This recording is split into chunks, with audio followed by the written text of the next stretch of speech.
네, 한 주간의 이슈와 뉴스들 좀 한눈에 한 귀에 쏙 들어오게 할 수 없나 아주 신박하게 정리해 주시는 두 분 연결해서 얘기 들어봅니다. 이슈 언박싱 신장식 변호사 나와 계시죠? 네, 안녕하세요. 신장식입니다. 네, 박정호 기자 나와 계십니까?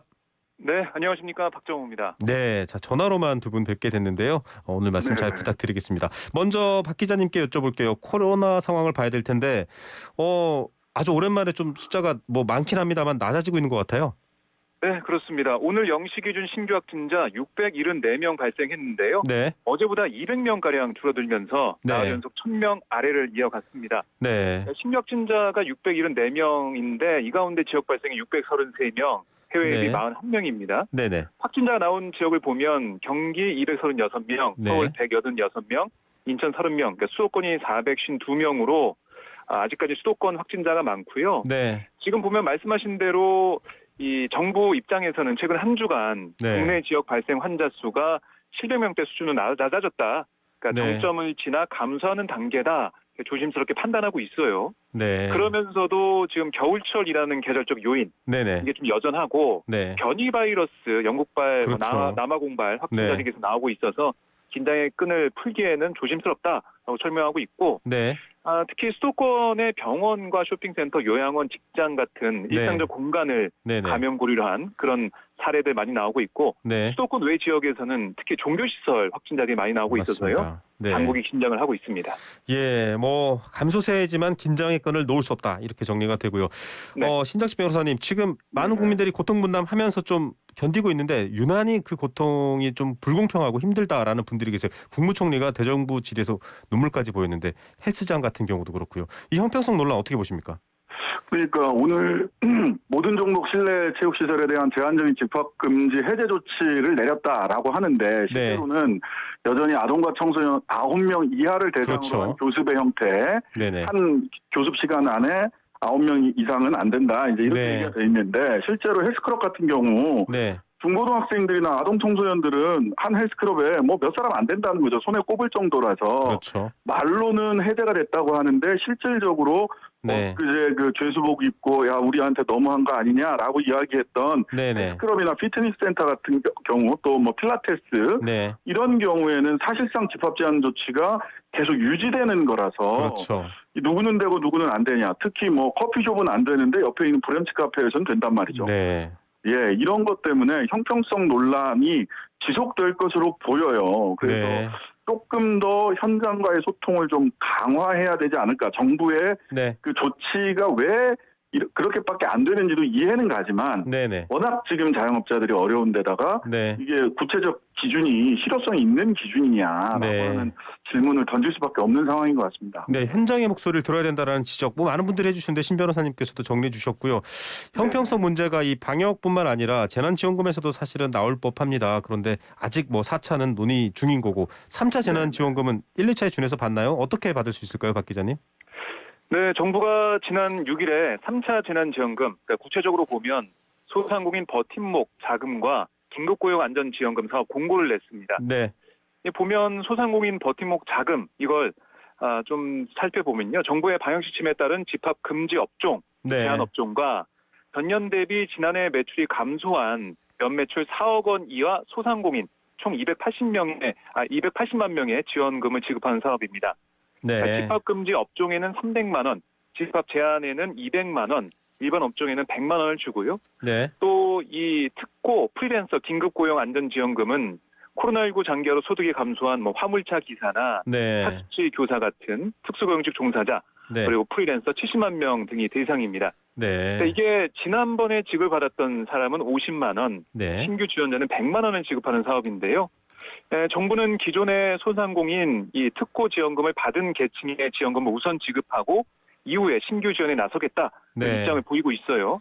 그러니까 기존 지원자들은 이제 이미 데이터가 있지 않습니까? 네. 그러니까 좀 더 신속히 좀 더 많은 사람에게 지급을 좀 하겠다라는 입장을 보이고 있고요.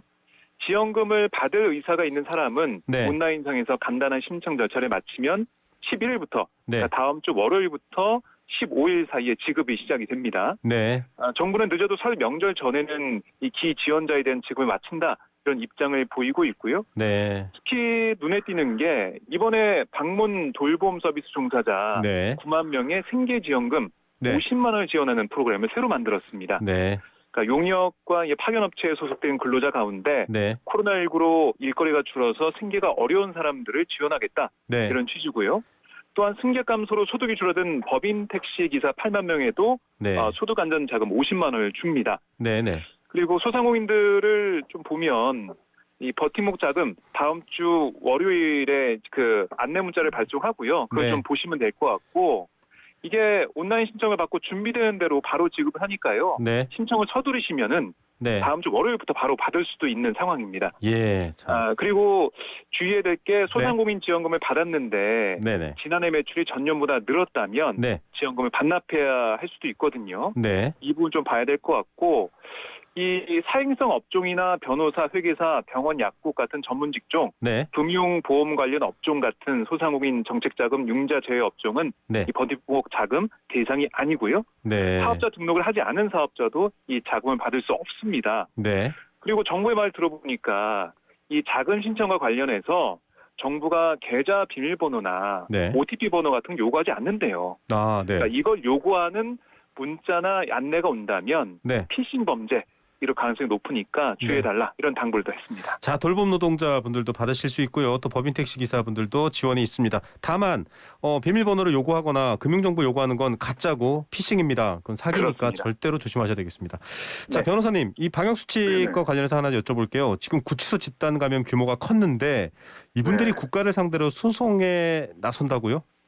예, 4분 정도가 뭐 소장을 접수했거나 또는 할 예정이다라는 게 이제 언론에 일단 보도가 됐는데 네네.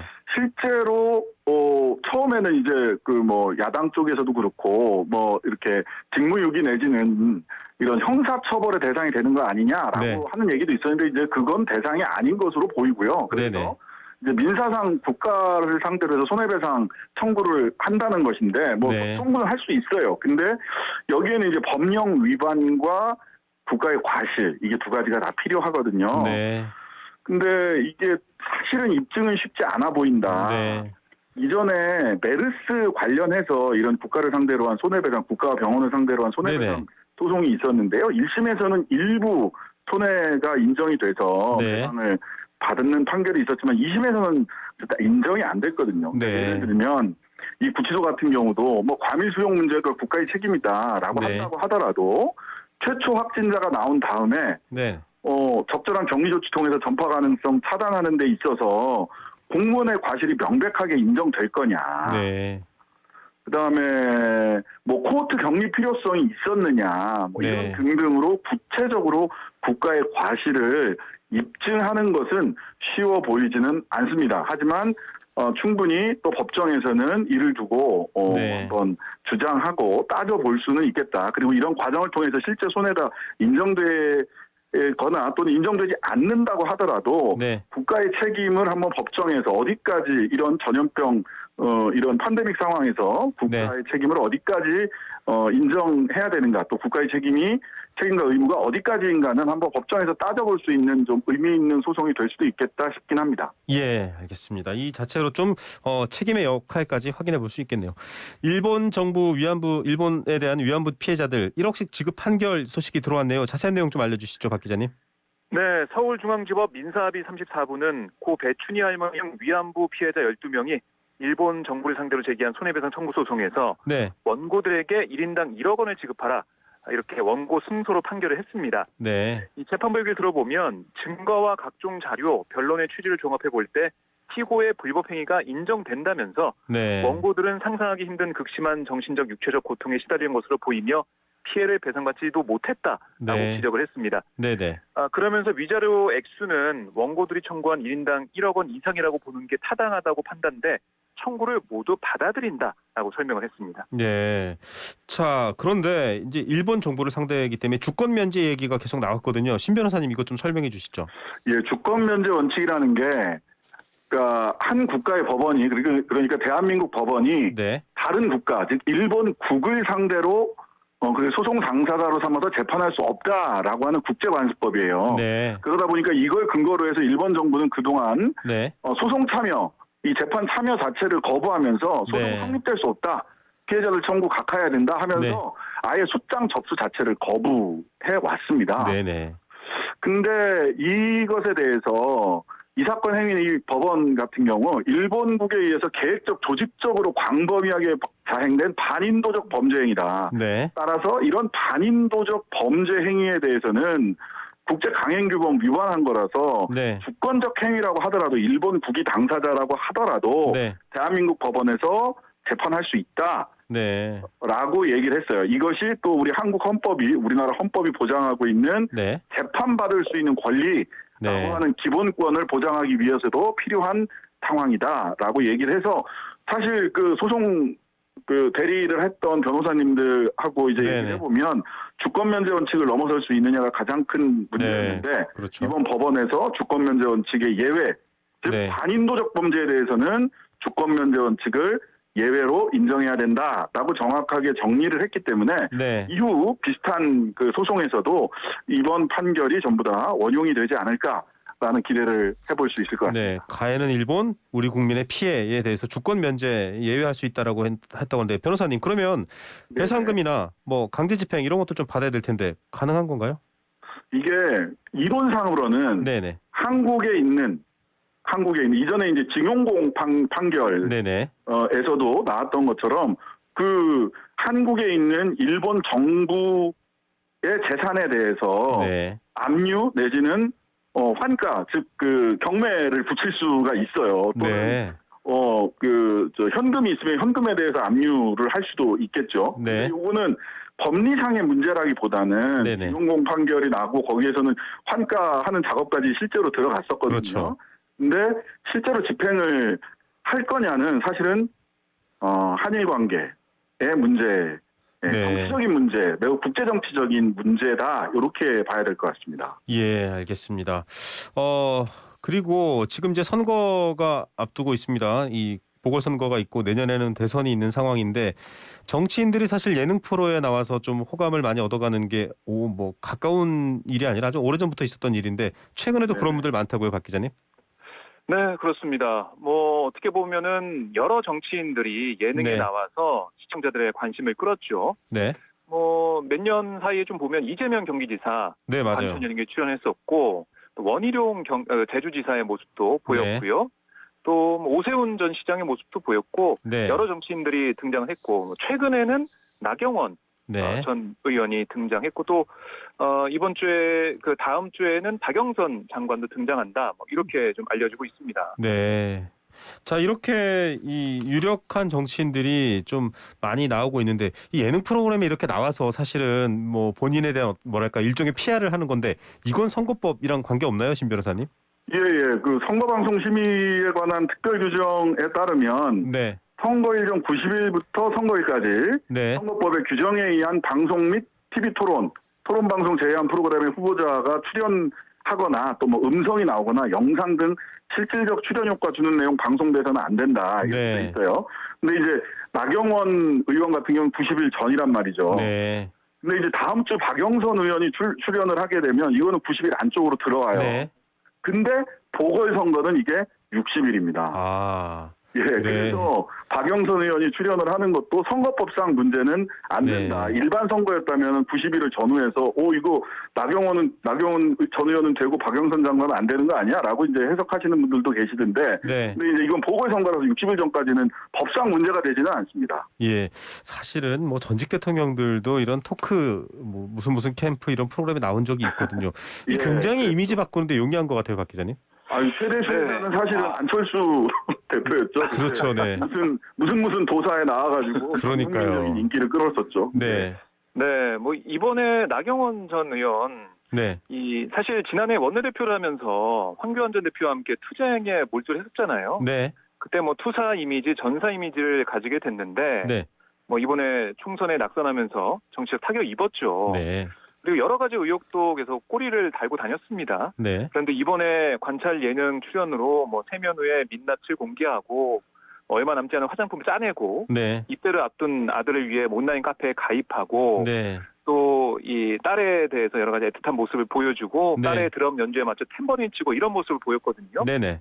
그리고 뭐 남편 김조 부장판사 얘기를 나누면서 음식을 먹는 가족 관계의 네. 일상을 공개했는데, 그러니까 이게 뭐 딸의 입시 비리 의혹, 아들의 원정 출산 관련 의혹에 해명한 듯한 느낌을 받았다는 지적이 또 나오고 있어요. 네. 그러니까 정치인이 아니라 엄마, 그러니까 아내의 모습을 보이면서 이미지를 바꾼 게 아니냐, 네. 이런 얘기가 나오고 있습니다. 예, 민감한 실질적인 어떤 선거에 영향을 미칠 주제에 대해서 예능에서 굉장히 연성화시키면서 이 영향을 미친다. 이건 좀 어떻게 보면 고민 여지가 있을 것 같아요, 변호사님. 네, 그렇죠. 사실 정치인의 정책이나 공약은 사라지고 인기 투표가 될 수 있는 여지가 있고요. 네, 그다음에 보니까 오늘 나경원 의원이 다른 그 TV 라디오 프로그램에서 나오는 주요한 키워드로 위로, 뭐 치유, 힐링 이런 얘기 하시더라고요. 네. 그러니까 말하자면 그런 선거 전략과 네, 연동돼서 이번에 예능 출연이 된 게 아닌가 싶어요. 네, 그래서 실제로 선거 방송에서 균형과 다양성을 좀 중시하듯이 네, 이 예능을 다 무조건 막을 수는 없단 말이죠. 그렇죠. 그렇다면 이 예능에서도 좀 균형과 다양성이라고 하는 가치를 고려해야 되고 현재의 네. 사실을 막을 수 있는 법은 없어요. 아까 말씀드린 90일, 60일 규정 이외에는 네, 그렇다면 방송사 자체적으로라도 언론에서부터 먼저 스스로 자신을 규율할 가이드라인을 만들어야 된다. 정치인들한테 예능 출연하지 마세요라고 백날 네, 네. 얘기해도 그건 실효성 없는 얘기이기 때문에 네. 언론사 자체의 자기 규정을 우선적으로 좀 만들 필요가 있겠다 싶습니다. 예, 아무리 예능이라도 뭐 인종차별 할 수 없듯이 좀 정치적 균형, 네. 아무리 예능이라도 지켜야 될 것 같다는 생각이 드네요. 오늘 두 분 말씀 여기까지만 듣겠습니다. 감사합니다. 네, 감사합니다. 고맙습니다. 네, 신장식 변호사 박정우 기자였습니다.